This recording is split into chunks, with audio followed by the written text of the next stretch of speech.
15 years ago, a 19-year-old college student named Joan Carter vanished while driving home from her part-time job at a Nashville cafe, leaving her family shattered and desperate for answers. Police suspected she had simply run away, since her white Honda Civic disappeared without a trace, along with her. But with few leads and no digital trail in 2008, the investigation eventually hit a dead end that would last over a decade. Yet through all those years, her mother never gave up hope, faithfully leaving the porch light burning every single night, waiting for Joan to find her way home. Until modern DNA analysis finally cracked open the silence that had haunted Nashville's Music Valley neighborhood, revealing a connection that shocked everyone. Before we dive into this shocking story, let us know where you're watching from and subscribe for more investigations. The neon lights of Hillsborough Village were still glowing against the October chill when Joan Carter finished wiping down the last table at Fido's Cafe on that fateful Tuesday night. The popular coffee shop, nestled near Belmont University's campus, had been unusually busy for a weeknight, with students cramming for midterms and locals seeking refuge from the unseasonably cold weather that had swept through Nashville earlier that day. Joan moved with the easy confidence of someone who genuinely loved her job. At 19, she possessed an infectious smile and boundless energy that made her a favorite among regular customers and fellow employees alike. Her supervisor, Marcus Rodriguez, would later tell investigators that Joan had seemed particularly cheerful that evening, excited about an upcoming nursing school interview at Vanderbilt University Medical Center. She was talking about her future, Rodriguez recalled, his voice heavy with emotion. Joan said she wanted to work in pediatric oncology someday. She had this way of lighting up when she talked about helping sick kids. That's just who she was, always thinking about others. The shift had been typical in every way.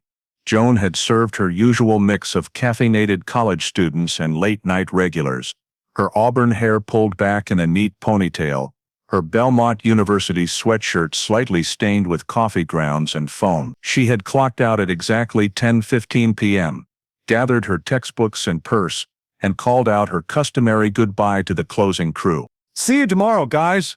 Don't let Marcus burn the place down," she had laughed, pushing through the glass doors into the crisp autumn air. Those would be the last words anyone at Fido's would ever hear Joan Carter speak. Security footage from the cafe's exterior camera would later show Joan walking to her white 2004 Honda Civic, parked beneath a streetlight in the small lot behind the building. The timestamp read, "She appeared relaxed, unhurried, fishing her keys from her purse as she approached the driver's side door." The footage showed her sliding behind the wheel and starting the engine, the car's headlights illuminating the wet pavement as she backed out of the parking space. Joan's road home to her family's house in the Donelson area should have taken approximately 25 minutes via Hillsborough Pike to I-440, then east toward Nashville International Airport. It was a drive she had made hundreds of times, a familiar path through neighborhoods where she had grown up, past landmarks she knew by heart. Her mother, Patricia Carter, was expecting her home by 10:45 p.m. But Joan's white Honda never made it past the intersection of Hillsborough Pike and Woodmont Boulevard, just 3 blocks from Fido's Cafe.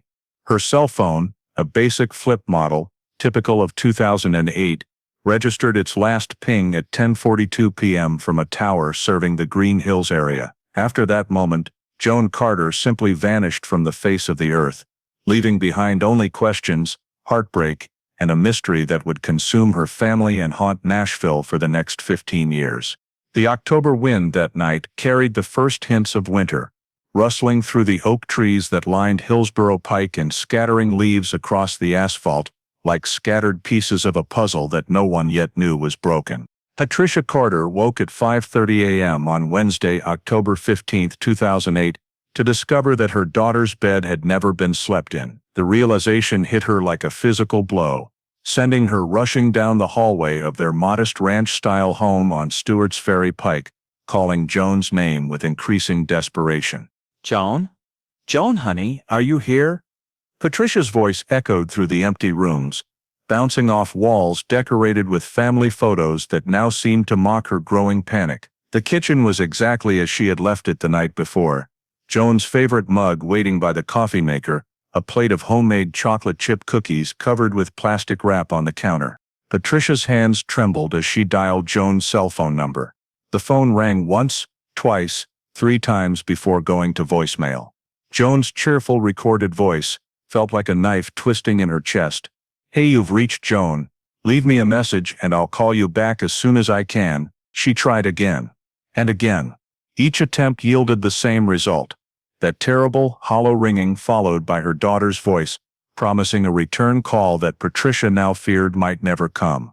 By 6:15 a.m., Patricia had called Joan's phone 17 times.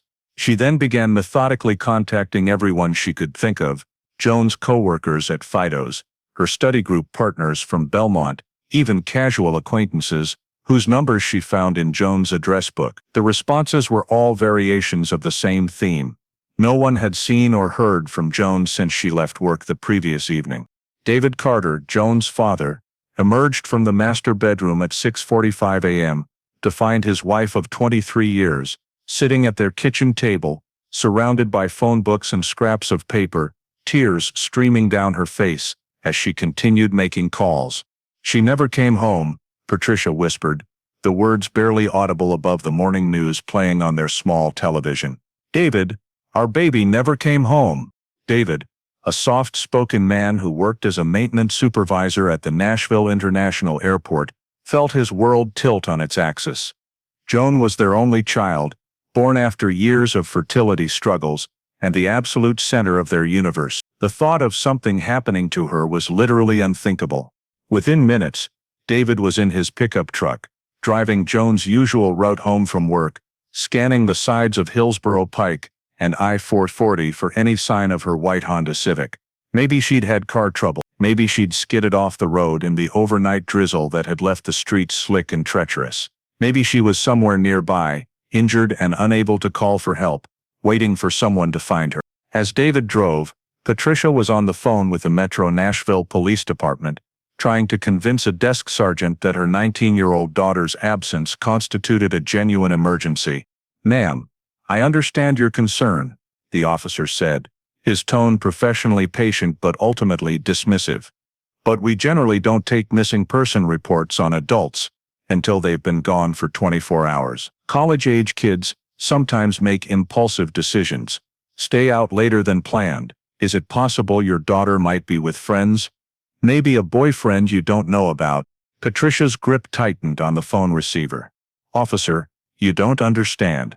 Joan doesn't do this. She's never stayed out all night without calling. Something is wrong. Something is very, very wrong." The morning sun climbed higher over Nashville, casting long shadows across the Carter family's front lawn, where Joan's absence had already begun to change everything. Patricia stood at their living room window, still in her bathrobe, watching for a white Honda that wasn't coming home. By Thursday morning, October 16th, 36 hours had passed since Joan Carter was last seen, and the Metro Nashville Police Department's Missing Persons Unit finally agreed to take the case seriously. Detective Sarah Martinez arrived at the Carter family home just after 8 a.m., her unmarked sedan pulling into the driveway where Joan's parking spot remained conspicuously empty. Detective Martinez, a 12-year veteran with the department's Special Victims Unit, recognized the signs of genuine parental distress immediately. Patricia Carter answered the door with red-rimmed eyes and clothes that looked slept in, while David hovered nervously in the background, his cell phone pressed to his ear as he continued calling local hospitals and emergency rooms. "Mrs. Carter, I need you to understand that we're taking Joan's disappearance very seriously," Martinez said, settling into the Carters' living room, amid family photos that seemed to chronicle every milestone of Joan's life. "But I also need you to prepare yourself for the fact that most missing person cases involving young adults resolve within 72 hours, often with the person returning home safely on their own." What Detective Martinez didn't say, but what Patricia could read in her eyes, was the unspoken alternative that some missing person cases never resolved at all. The official investigation began with methodical precision.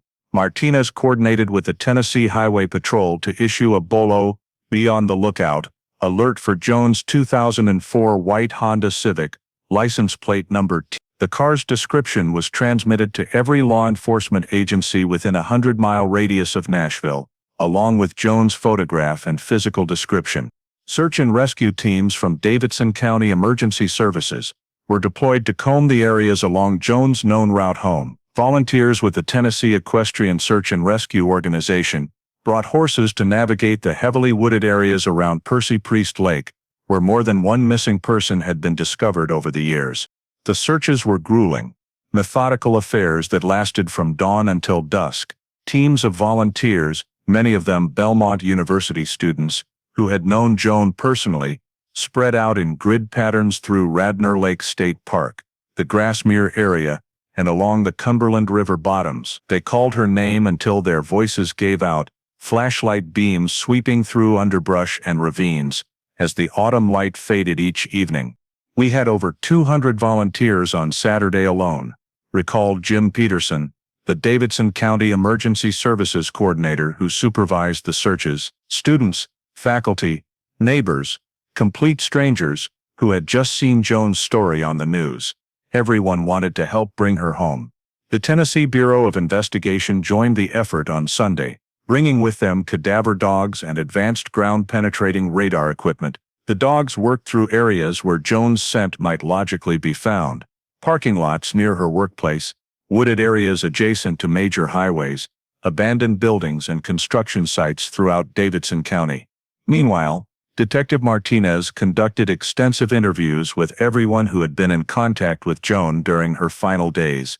Her co-workers at Fido's Cafe painted a consistent picture of a young woman who was focused, responsible, and excited about her future. Her professors at Belmont described an engaged student who rarely missed classes and never failed to turn in assignments on time. Joan was the kind of student every professor dreams of having, said Dr. Rebecca Thompson, who taught Joan's anatomy and physiology course.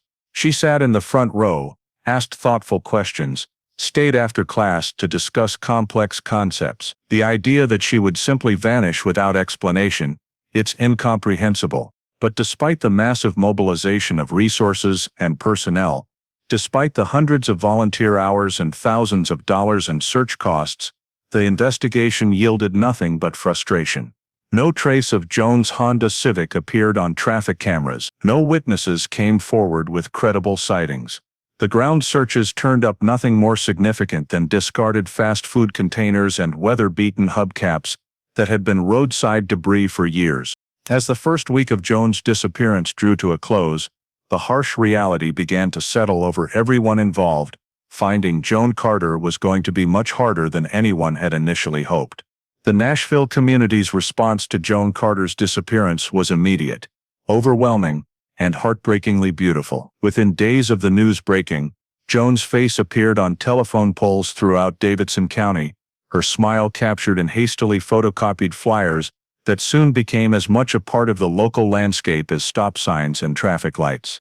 The focal point of the grassroots effort was Nashville's public square, where Patricia Carter set up what would become a permanent information station. Every Saturday morning for weeks, she arrived with folding tables, boxes of flyers, and a determination that seemed to grow stronger rather than weaker as time passed without answers. "Have you seen my daughter?" became Patricia's constant refrain as she approached strangers with Joan's photograph, her voice never losing its note of desperate hope. "Her name is Joan Carter. She's 19 years old. She disappeared on October 14th while driving home from work." The tips that poured into the police department's hotline reflected both the community's genuine desire to help and the unfortunate reality that most eyewitness accounts prove unreliable under scrutiny. A gas station attendant in Hermitage was certain he had seen Joan's Honda Civic on the night she disappeared, but security footage showed no vehicle matching the description. A woman in Murfreesboro called to report seeing a young woman matching Joan's description at a truck stop, but the timeline didn't align with the known facts of the case. "We followed up on every single tip, no matter how unlikely it seemed," Detective Martinez explained. "When someone's life is on the line, you can't afford to dismiss anything as too far-fetched." But it was emotionally exhausting for the family, because each tip brought a surge of hope followed by crushing disappointment when it didn't pan out. Perhaps the most promising lead came from Marcus Torres, a night security guard at the Cool Springs Galleria Mall in Franklin. Torres contacted police 3 days after Joan's disappearance, claiming he had seen a white Honda Civic in the mall's parking lot during his rounds on the night Joan vanished. The car had been parked near the Dillard's entrance, its engine running but no driver visible. "I remember thinking it was odd," Torres told investigators. "The lot was almost empty because the mall had been closed for hours, but this car was just sitting there with its lights on. I walked over to check on it, but by the time I got there, it was gone." The lead generated significant excitement within the investigation team. Cool Springs Galleria was roughly 20 miles south of Nashville, accessible via I-65, a route that Joan could conceivably have taken if she had deviated from her normal path home for unknown reasons. Detective Martinez immediately obtained security footage from the mall, hoping to find definitive proof that Joan's Honda had been there. But like so many aspects of the case, the security footage raised more questions than it answered. The cameras had indeed captured a white sedan in the area, Torres described, but the resolution was too poor to make out the license plate number, and the driver remained invisible behind tinted windows that reflected the parking lot's sodium vapor lights. The investigation expanded to include interviews with every Cool Springs Gallery employee who had been working that evening, as well as patrons of nearby restaurants and businesses. But no one could provide additional information about the mysterious white car or its occupant. Meanwhile, Joan's disappearance was gaining attention beyond Nashville's city limits. The story was picked up by regional news outlets, then by national cable networks that specialized in missing person cases. Patricia and David Carter found themselves thrust into the surreal world of television interviews and media appearances, desperately hoping that wider exposure might generate the breakthrough they needed. "Every interview was torture, but also hope," Patricia later recalled. "I hated having to relive Joan's disappearance over and over again, but I knew that somewhere out there, someone had seen something, someone knew something, that could bring our daughter home." The media attention brought in tips from across the southeastern United States. Possible Joan sightings were reported in Atlanta, Birmingham, Memphis, and Jacksonville. Each report required investigation, each investigation consumed resources and emotional energy, and each dead end left the Carter family more drained than before. As October gave way to November, and November surrendered to December, the community effort began to show signs of strain. Volunteer turnout for weekend searches gradually declined. The media moved on to other stories, but Joan's family and a core group of dedicated supporters refused to let her disappearance fade into obscurity. By December 2008, the Joan Carter investigation had generated over 300 tips, consumed more than 2,000 hours of police work, and cost Davidson County an estimated $40,000 in search and overtime expenses. Detective Martinez's desk was buried under file folders containing interview transcripts, forensic reports, and surveillance footage analyses, all of which had failed to produce a single solid lead. The physical evidence in Joan's case was frustratingly sparse. Her cell phone had stopped transmitting data at 10:42 p.m. on October 14th, but 2008-era technology offered limited ability to track devices that were powered down or destroyed. The phone company's records showed no unusual activity in the days leading up to Joan's disappearance. No suspicious calls, no text messages that seemed out of character, no indication that she had been in contact with anyone her family didn't know about. Joan's bank account and credit cards remained untouched after her disappearance, eliminating the possibility that she had accessed funds to support herself elsewhere. Her laptop computer, recovered from her bedroom, revealed nothing more sinister than homework assignments, email exchanges with classmates, and a browser history filled with nursing school research and social media sites. "We were looking for digital breadcrumbs that simply didn't exist in 2008, explained Detective Martinez. No GPS tracking in most vehicles, no smartphone location data, no social media check-ins. If someone wanted to disappear, voluntarily or otherwise, it was much easier to do without leaving an electronic trail." The forensic analysis of Joan's bedroom and personal belongings had yielded similarly disappointing results. Crime scene technicians found no signs of struggle, No indication that Joan had packed clothes or personal items before leaving for work on October 5th. Her passport remained in her dresser drawer. Her savings account passbook showed a balance of $1,247, and her nursing school application materials were spread across her desk, exactly as she had left them. Everything about Joan's room suggested a young woman who was planning to come home that night, said forensic specialist Lisa Chen, who processed the scene. Her alarm clock was set for 7 a.m. She had laid out clothes for the next day. There was an unfinished letter to her grandmother on her desk. No one preparing to disappear voluntarily leaves that kind of evidence behind. The investigation had also ruled out several theories that might have explained Joan's disappearance. Extensive background checks revealed no history of mental health issues, no involvement with drugs or alcohol, no romantic relationships that her family hadn't known about. Joan's computer showed no evidence of contact with online predators or participation in risky internet activities. We were essentially dealing with the disappearance of a model citizen, Detective Martinez noted in her case summary. Joan Carter was exactly who she appeared to be, a responsible, goal-oriented young woman with strong family ties and no apparent reason to vanish voluntarily. As winter settled over Nashville, bringing with it the kind of bone-deep cold that seemed to seep into everything, the Carter family struggled to maintain their daily routines in the face of their daughter's absence. David continued reporting to his job at the airport, but coworkers noticed that he had lost weight and rarely participated in casual conversations anymore. Patricia took a leave of absence from her position at a local accounting firm, unable to concentrate on anything other than the search for Joan. The family's grief was complicated by the absence of closure. Without a body, without confirmation of Joan's fate, they existed in a torturous limbo between hope and despair. Patricia found herself listening for Joan's key in the front door lock, automatically setting 3 place settings at dinner, buying Joan's favorite shampoo at the grocery store, before remembering that Joan wasn't there to use it. The not knowing was the worst part, Patricia would later explain. If Joan was dead, I wanted to mourn her properly, to lay her to rest with dignity.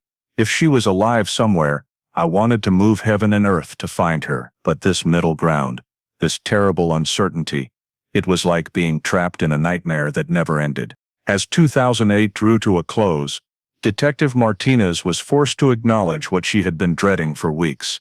The Joan Carter case was going cold. Despite every effort, despite hundreds of hours of investigation and thousands of dollars in resources, they were no closer to finding Joan than they had been on the morning her parents discovered her missing.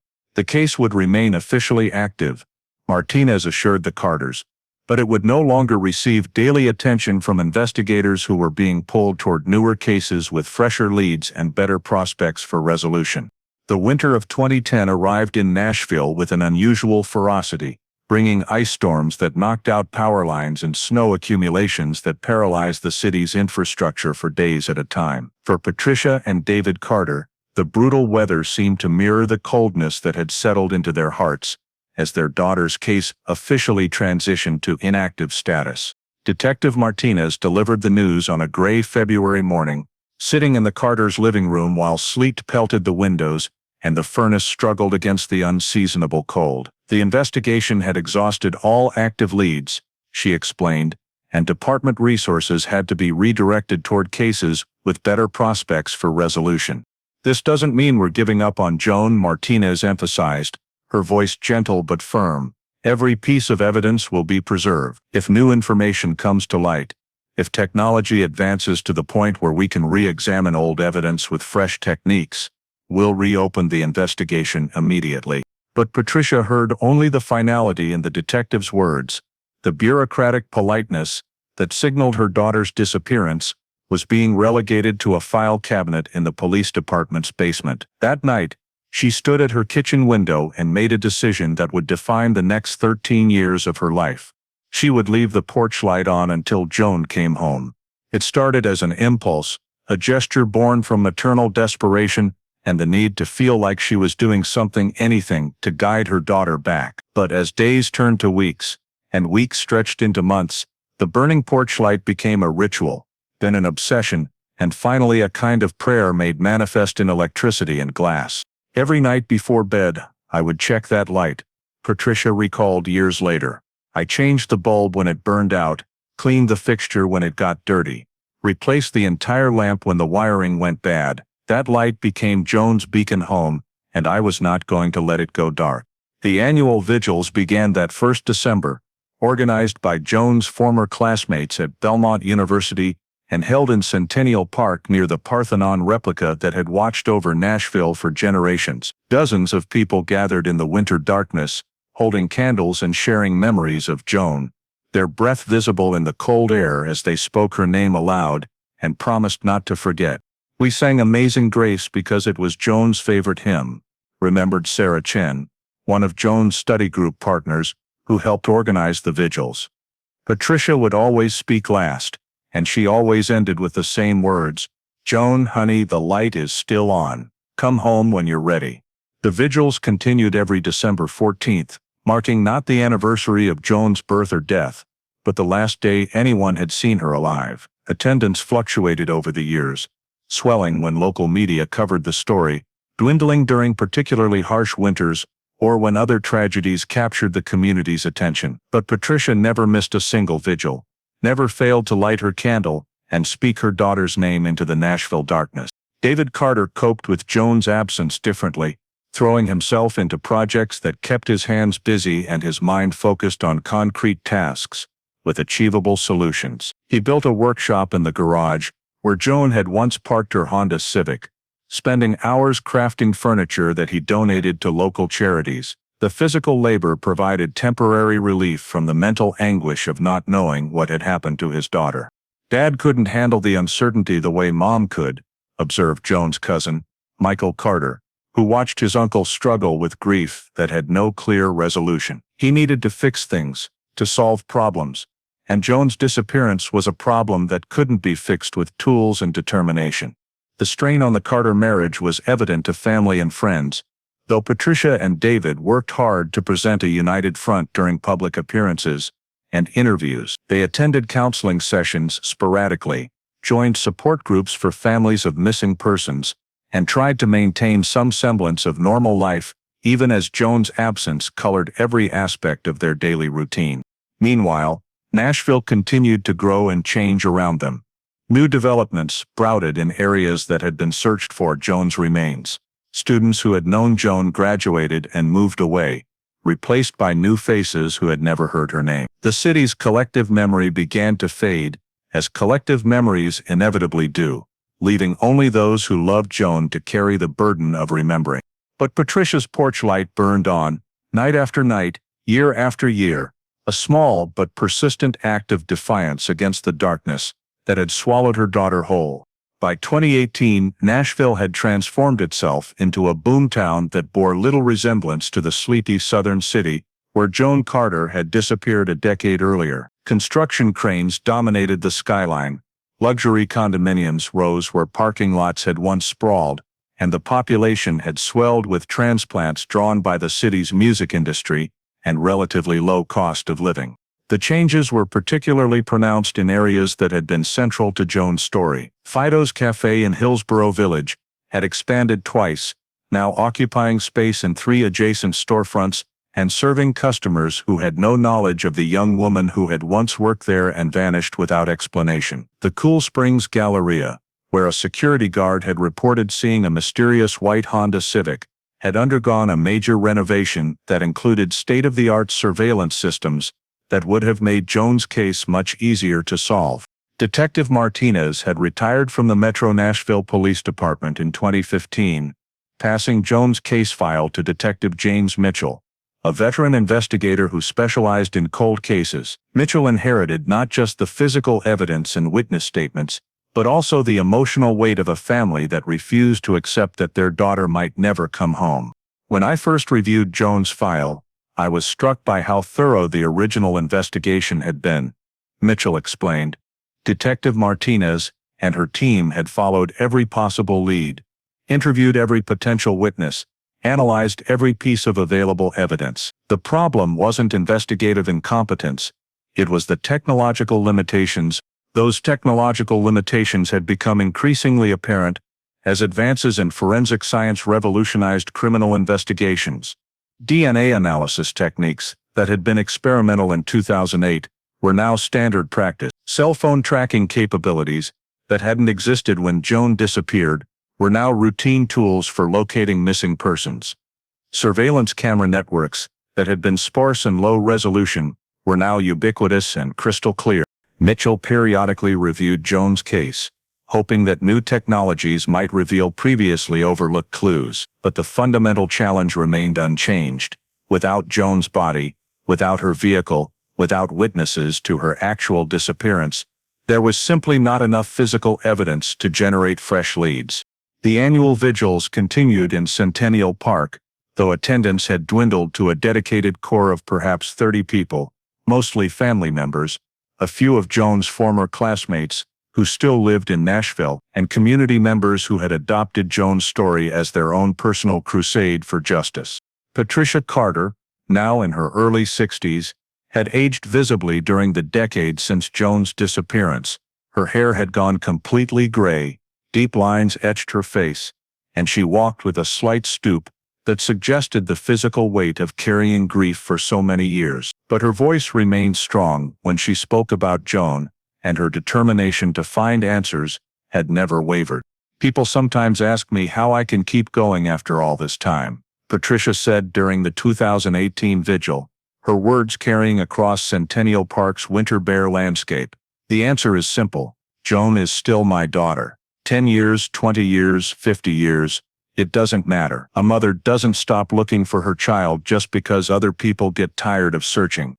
David Carter stood beside his wife during these annual gatherings, but his participation had become more symbolic than active. Friends and family noticed that he rarely spoke about Joan anymore, rarely mentioned the case, or expressed hope for new developments. The decade of uncertainty had worn him down in ways that even Patricia's unwavering optimism couldn't heal. Yet even as Nashville's collective memory of Joan Carter faded, her story continued to resonate with certain individuals who refused to let her disappearance become just another unsolved case gathering dust in a police file room. True crime enthusiasts discovered Joan's case through internet forums and podcast discussions, generating periodic surges of amateur investigation and social media attention. These online communities developed elaborate theories about what might have happened to Joan, analyzing every detail of her disappearance, with the obsessive focus that only comes from people who have no emotional stake in the outcome. Some theorists proposed that Joan had been the victim of a serial killer who was operating in the Nashville area during 2008. Others suggested she had witnessed a crime and been eliminated as a potential witness. While most of these theories lacked supporting evidence, they served an important function. They kept Joan's name alive in public consciousness and ensured that new generations of people became aware of her story. Occasionally, the online attention generated legitimate tips that Detective Mitchell followed up on, though none had yielded significant breakthroughs. As 2018 turned to 2019, Patricia Carter prepared for yet another anniversary of Joan's disappearance, another vigil in Centennial Park, another year of hoping that this would be the year her daughter finally came home. The porch light continued to burn every night, its warm glow visible from the street, a beacon that had become as much a part of the neighborhood landscape as the mailboxes and fire hydrants. The phone call that would change everything came on a Tuesday morning in March 2022, while Patricia Carter was tending to the small garden she had planted in Joan's memory behind their Donaldson home. Detective Mitchell's voice was carefully controlled, but Patricia could hear the underlying excitement that he was trying to contain. "Mrs. Carter, I need you and your husband to come down to the station this afternoon. We've had a development in Joan's case, a significant development." Patricia's hands began to shake as she set down her gardening trowel, 14 years of hope and fear colliding in her chest like competing storms. "Have you found her?" she whispered, not sure whether she wanted the answer to be yes or no. "We need to discuss this in person," Mitchell replied. "But I can tell you that we're reopening Joan's case as an active investigation." The development that had rekindled Joan's case was rooted in technology that had seemed like science fiction. The Tennessee Bureau of Investigation's new forensic laboratory in Nashville had been systematically re-examining cold case evidence using advanced DNA analysis techniques that could extract genetic profiles from increasingly small and degraded samples.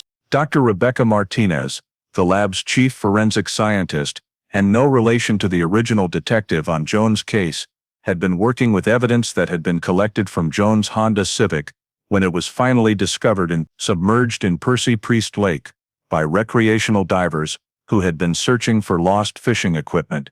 The car's discovery had initially generated tremendous excitement and hope.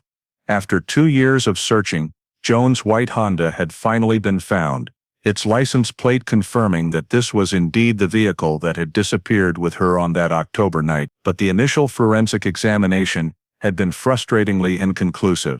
The car had been underwater for nearly 2 years, Dr. Martinez explained to the Carters during their meeting at police headquarters. Water damage had destroyed most potential evidence: fingerprints, hair samples, fabric fibers. In 2010, we simply didn't have the technology to extract useful information from what little remained. But 12 years later, working with samples that had been carefully preserved in the TBI's evidence storage facility, Dr. Martinez had been able to accomplish what had been impossible. And using a technique called touch DNA analysis, she had successfully extracted a partial genetic profile from degraded material found on Joan's car's steering wheel. Touch DNA analysis represents one of the most significant advances in forensic science over the past 2 decades.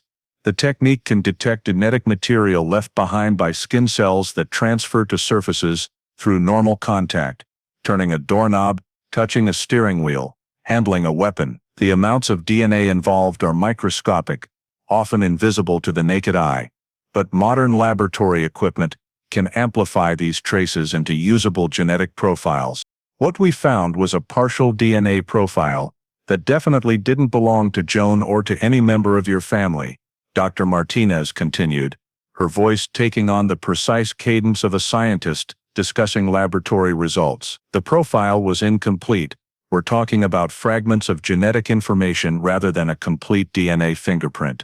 But it was enough to run through the combined DNA index system.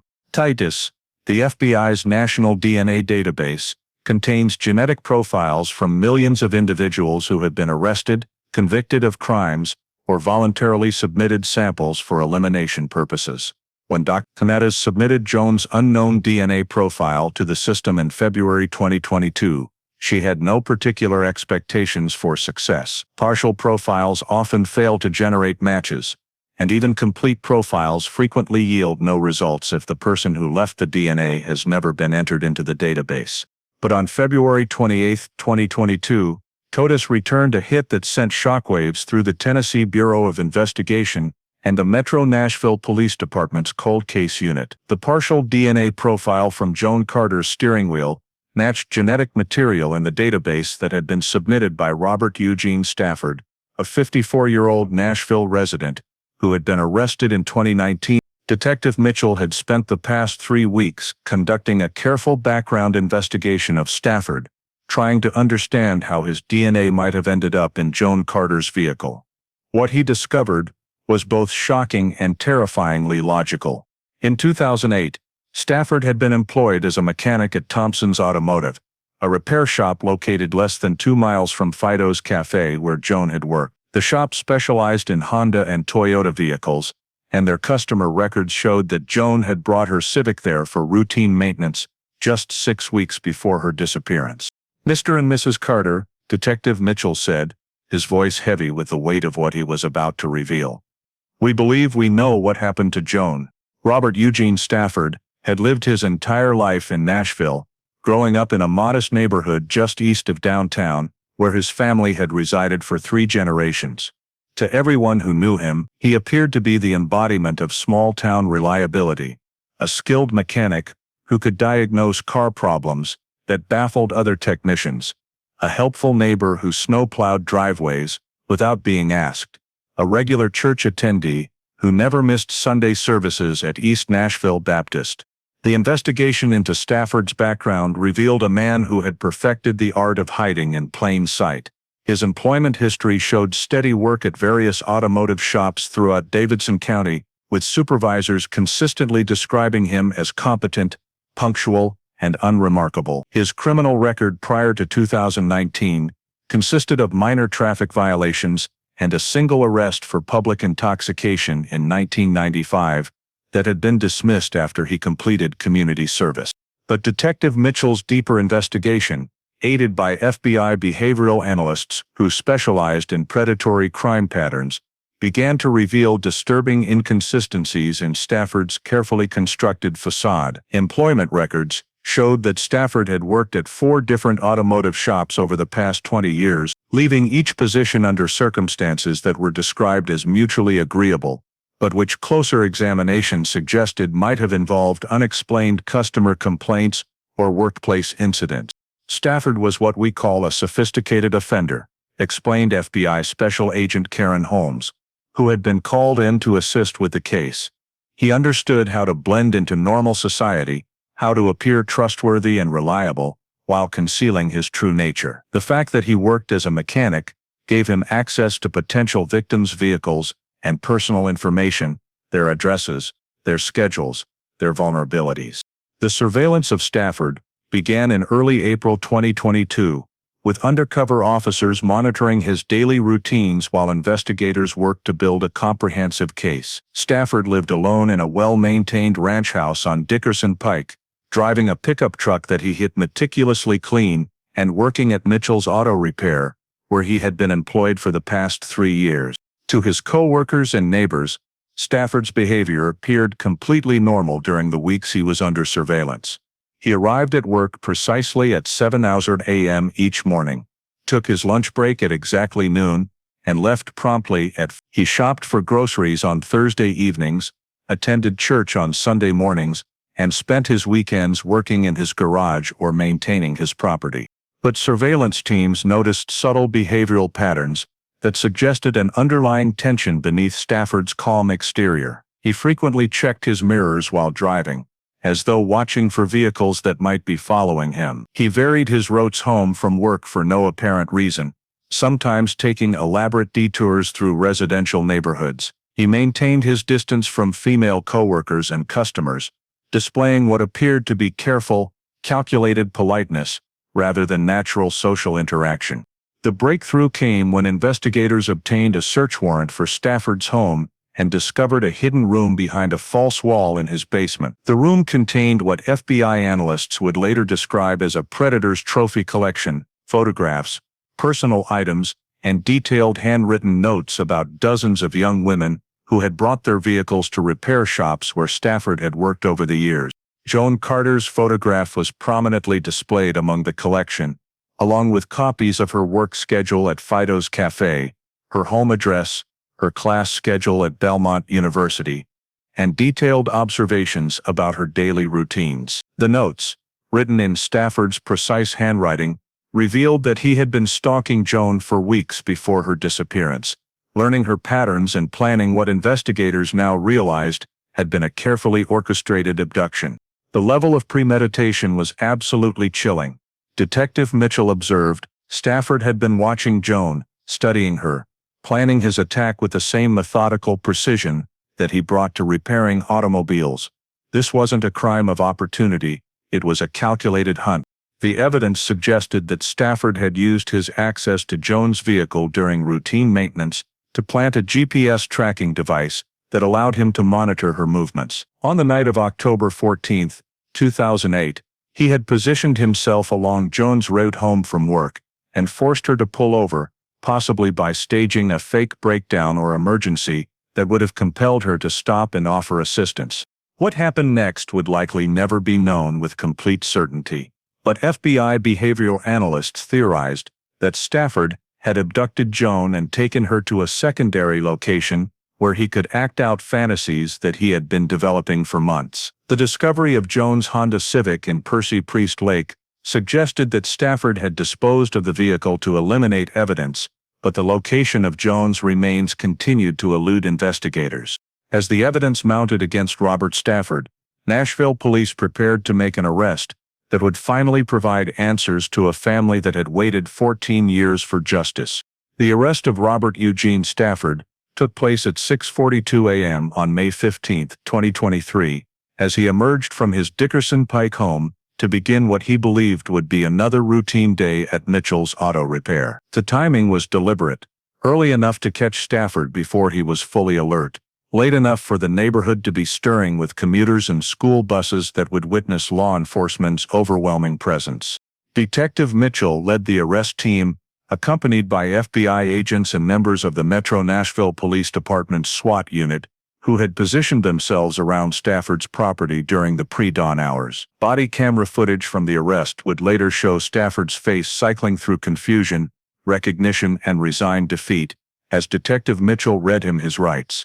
Robert Eugene Stafford, you are under arrest for the kidnapping and murder of Joan Marie Carter, Mitchell announced, his voice carrying across the quiet residential street. You have the right to remain silent. Anything you say can and will be used against you in a court of law. Stafford offered no resistance as officers placed him in handcuffs and led him to an unmarked police vehicle. Neighbors who had known him for years stood on their porches in bathrobes and pajamas, watching in stunned disbelief as the man they had trusted with their cars and considered a pillar of the community was taken into custody for one of Nashville's most notorious unsolved cases. I couldn't believe it, said Margaret Thompson, who had lived next door to Stafford for 8 years.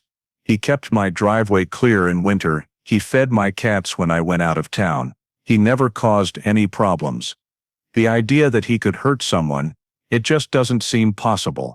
But the evidence against Stafford was overwhelming, and it continued to mount as investigators executed search warrants on his home, his workplace, and a storage unit that he had been renting under an assumed name since the storage unit contained additional trophies from victims who investigators now realized represented a pattern of predatory behavior that had spanned decades.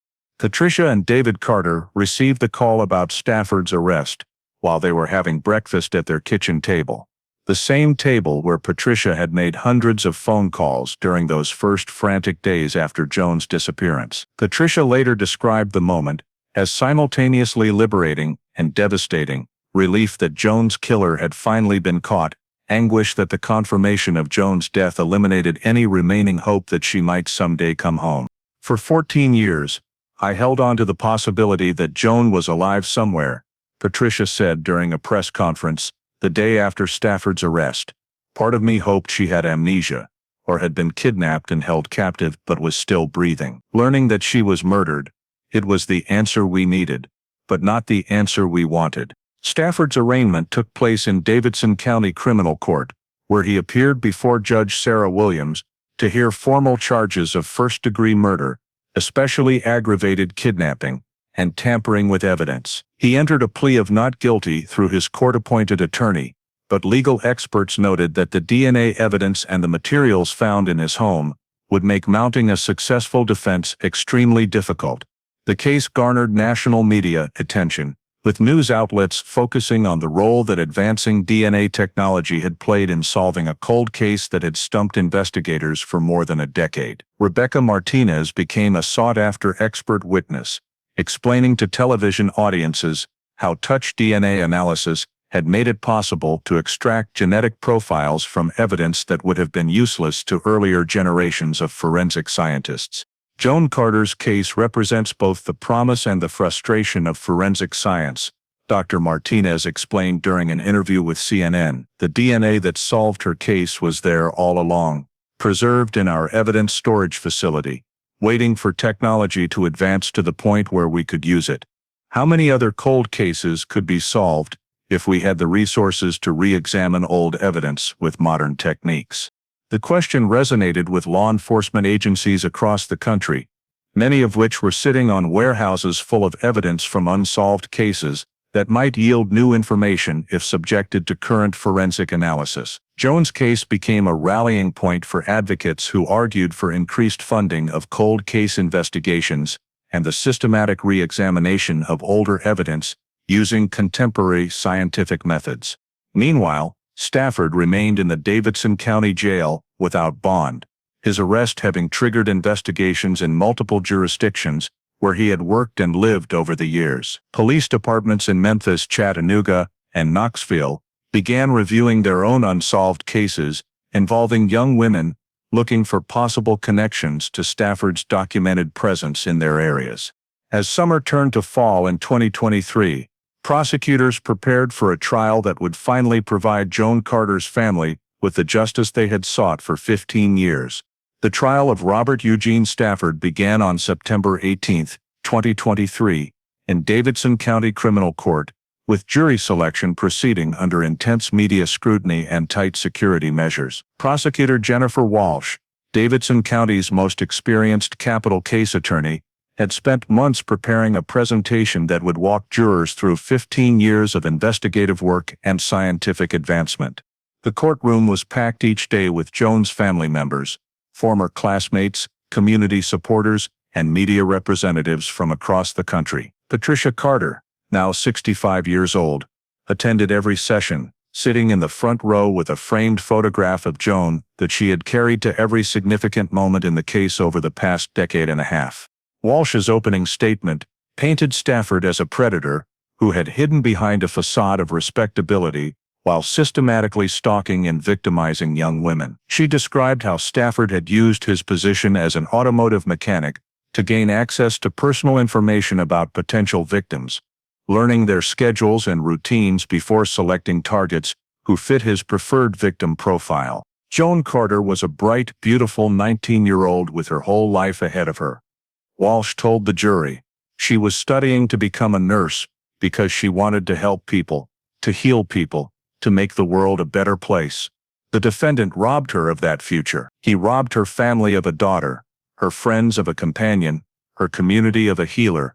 The prosecution's case relied heavily on the DNA evidence that had finally broken the case open, with Dr. Rebecca Martinez providing detailed testimony about the advanced forensic techniques that had made it possible to extract Stafford's genetic profile from Joan's steering wheel. Martinez used charts, photographs, and computer animations to explain how touch DNA analysis worked, making complex scientific concepts accessible to jurors who had no background in forensic genetics.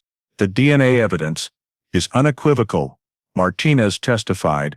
The genetic profile we recovered from Joan Carter's vehicle matches Robert Stafford's DNA with a probability of 1 in 2.7 billion. There is no reasonable scientific doubt that Mr. Stafford's skin cells were present on that steering wheel. FBI behavioral analyst Karen Holmes provided testimony about the materials found in Stafford's home, describing the hidden room and its contents as classic examples of trophy collection behavior exhibited by serial predators. She explained how Stafford's detailed notes about Joan's daily routines demonstrated extensive premeditation and planning. This was not a crime of passion or opportunity, Holmes testified. Mr. Stafford stalked Joan Carter for weeks, studying her patterns, learning her vulnerabilities, planning his attack with methodical precision. The level of premeditation demonstrated by the evidence is truly chilling. The defense, led by court-appointed attorney Michael Rodriguez, faced the nearly impossible task of explaining away the DNA evidence and the materials found in Stafford's possession. Rodriguez argued that the DNA could have been transferred innocently during Joan's routine maintenance visit to Thompson's Automotive, and suggested that the prosecution's timeline for the crime was based on speculation rather than concrete evidence. My client is guilty of being a lonely man with an unhealthy obsession, Rodriguez argued in his closing statement. But obsession is not murder. Collecting photographs and information about women he admired from afar does not make him a killer. The prosecution wants you to convict Robert Stafford based on circumstantial evidence and scientific theories, but they cannot prove beyond a reasonable doubt that he actually harmed Joan Carter. But the prosecution's rebuttal was devastating.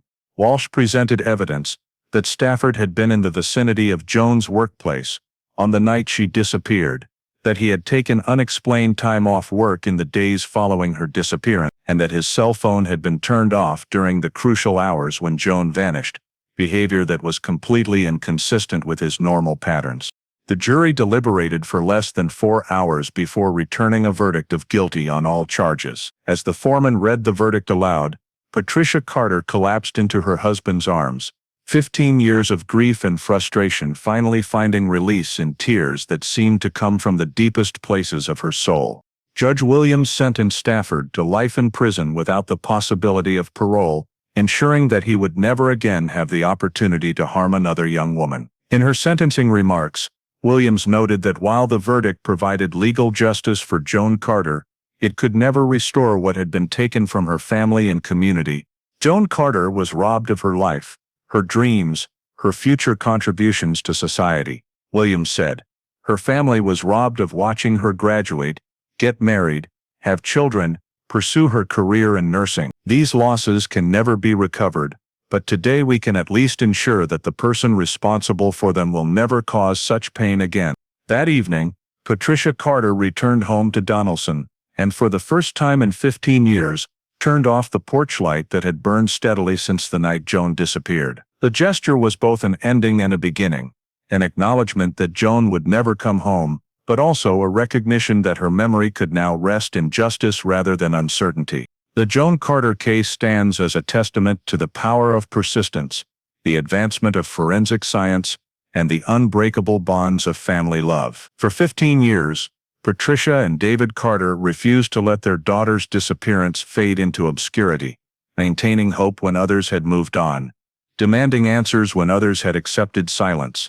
Their perseverance was ultimately rewarded by scientific advances that seemed impossible in two-touch DNA analysis, genetic databases, and cold case investigation techniques, transformed microscopic evidence into the key that unlocked a mystery that had haunted Nashville for more than a decade.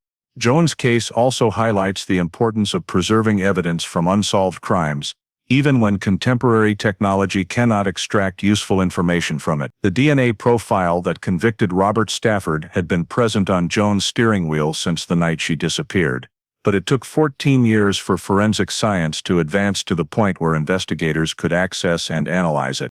Today, Joan Carter is remembered not as a victim of a random crime, but as a young woman whose death catalyzed improvements in cold case investigation techniques and inspired families of missing persons never to give up hope. The porch light that burned for 15 years has been extinguished, but Joan's legacy continues to illuminate the path toward justice for others who have been lost. Her story reminds us that every cold case represents not just an unsolved puzzle, but a family frozen in grief, a community haunted by questions, and a victim whose voice deserves to be heard no matter how many years have passed. In Joan Carter's case, that voice finally spoke through science, through persistence, and through the unwavering love of parents who refused to let their daughter be forgotten.